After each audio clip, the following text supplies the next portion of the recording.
Yet again, another great chapter of Attack on Titan. It's been like these past few months, Attack on Titan is back, it's on fire, and this is why we picked up this manga, for epic battles, huge revelations, plot twists, and overall just a fucking great ass story. So a big portion of this chapter was action. It was very fucking ass-kicking action, and I wish that part of the humans versus humans arc that we've been having for like nearly a year now was a lot of this, because it was just mayhem left and right, and you have a lot of development with these characters. You have a lot of characters that they were skeptical and scared to do things and ultimately were against them, now finally starting to do them, especially with John in this chapter. So I was just like, holy shit, we're even getting some development in this chapter with characters amongst action. With basically Kenny's group showing up and they're trying to do an ambush, and gotta love it how Levi is like on some fucking Batman shit, like, you think you have him? Oh, you think you got... Nah, bro, Levi got you, he's one up on you. Kind of makes me wonder how he knew, but I guess he's a very good tactician to the point where it's like, okay, I'm gonna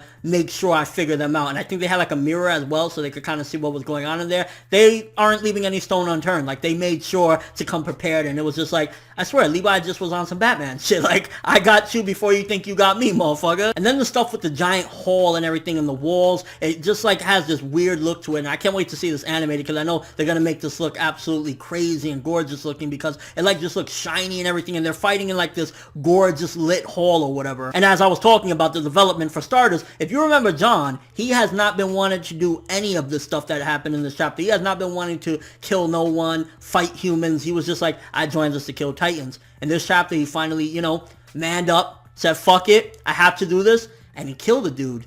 I was like, wow, huge development amongst action. I love that. When you can entertain me and show some kick-ass action and develop characters, fuck yeah, John fucking slit a dude's neck, and I was like, that's exactly what we needed. It's unfortunate that I had to go down that route, but John needed to learn this lesson that you're not going to only be able to fight only Titans. Humans can be shit too sometimes, and he had to learn that the hard way with fucking killing a dude. But he wasn't the only one that was doing some fucking ass kicking in there. You have Connie slicing a dude's back of his head, his brains, Sasha shooting arrows. It was like, this was what I really wish a lot of this, you know, humans versus humans was, because it was just like you have them developing, and I guess in a way you kind of needed some of those moments where back, like, you know, last arc or whatever, or the beginning of this arc, shall I say, where John was scared to fight and everything. You need stuff like that, so when you get to this moment, it's like, he's matured and he's grown and he understands the situation he's in. He can't be afraid to do these things anymore. You gotta get your hands dirty. And then they were yet again using their skills to realize, okay, there's weaknesses to their human killing gear or whatever, you know, the gear that Kenny's people use. So it was like perfect timing where Hanji even fucking stabs a dude through his chest, and I was like, Hanji, please don't fucking die. When she got shot up by that fucking crusty ass bitch wannabe leader punk ass motherfucker, I was like, really? Please don't die, Hanji. Like, I know Attack on Titan don't play either. Like, there's really not plot armor. If a character is meant to die, they're gonna fucking die. But, she took it through the chest and got fucking knocked into the wall and fell.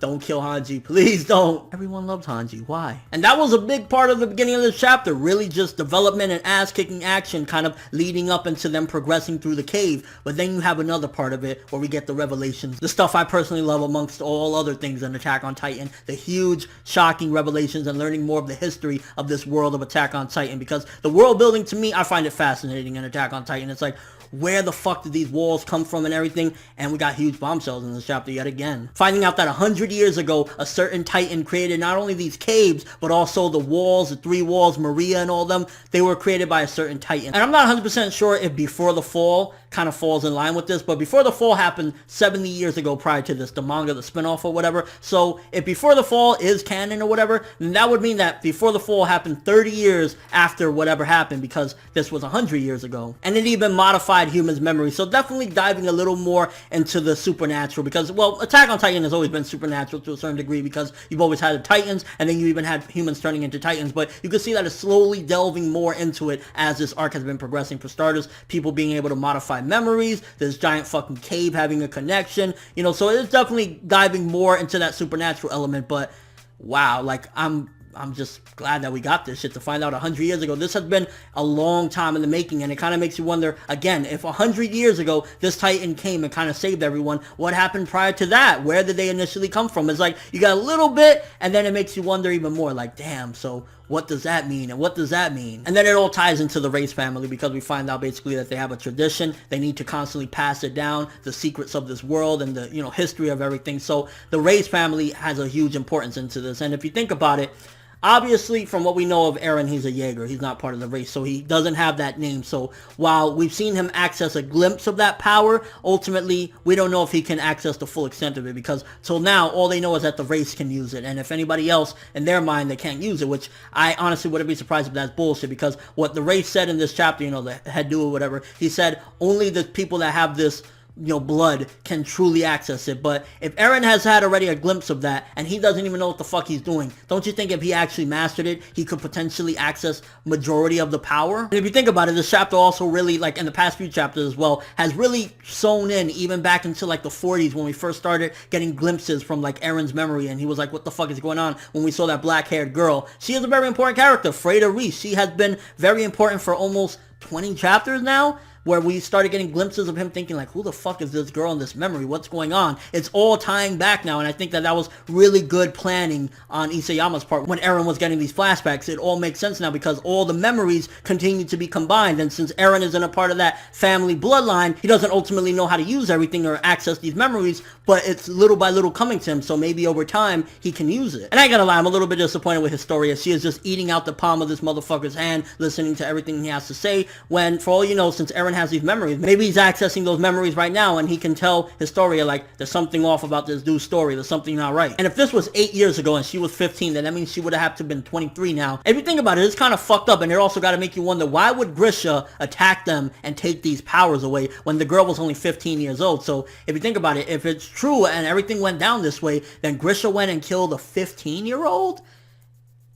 Kind of dark. And it also got to make you wonder, why, if they've had these powers this entire time, even before that, even before Eren got the powers, why didn't the uncle, for example, that Freda ate to ultimately gain these powers, why didn't he put a stop to this? If he had the actual powers to do so, what was it that he was like, no, and he didn't ultimately do anything? It got to make you wonder, because they've been in this shitty situation for 100 years now, and why haven't they done anything to stop it? Why haven't they, tell all the Titans basically go kill yourselves or go attack the Gorilla Titan or anything like that? Assuming anyone has had knowledge of the Gorilla Titan. For that matter, why haven't they spilled any of these secrets? If they know the world's history, why is it that these particular people don't shed out these secrets? Is it something so dark about humanity that it's like, nah, I gotta keep it to myself? Even so, no matter how dark it is, these people are in fucking peril. They're every day depressed as fuck in these walls. I think you should have let this out a long time ago. And again, this goes deeper than Freda. This goes back to the uncle and everyone before him. Why didn't they do anything? Maybe the race is evil, or maybe it's all about power. And that's probably why they want to stop Eren as well. They want to take these powers back, because first of all, him having these powers mean that they don't have this position of power where they can dictate everything and control the history and everything. So they want that back as well into their family. And they just overall,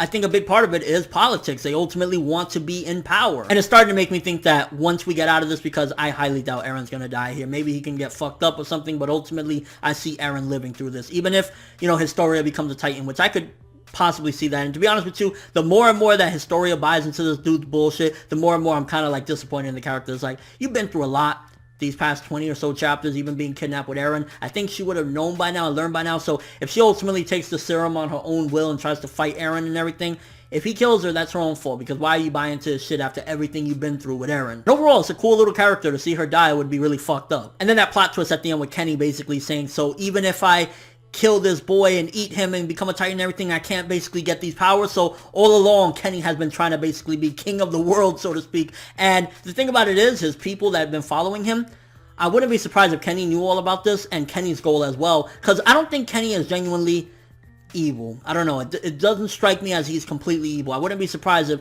ultimately he was trying to stop everything on his own and he was basically going to take the serum and try and eat Eren for the sake of the world. Maybe. Maybe it could be that. Could be that he was just, a tyrant and wanted to rule the world with an iron fist. We don't know yet, but I mean, it's more leaning towards him being evil, but I wouldn't be surprised if he's on some Itachi, pretending to be bad, but ultimately good in the end. And I think that the race is wrong. I honestly think Eren can master these powers and ultimately get the full extent, the true extent to stop this Titan shit. With all that being said, this was a very, very good, great chapter, shall I say. The only problem I would argue with this one is that some of the art did look a little sloppy here and there, but aside from that, this was a great one. This is like, I'm gonna probably say 9 to a 9.5 for this chapter out of 10. It was a great chapter, awesome action, great revelations, great plot twist, great advancement, great progression overall. So definitely a great chapter. 9 to a 9.5. Really, the only thing is the art. The art was kind of a little in certain areas. Like even when somebody like kicked the door open, it looked like a Tom and Jerry leg. But yeah, just the art. Everything else was on par. Mwah. But let me know what you thought about this chapter. What do you think about the shocking revelations? Do you think Hanji is going to die?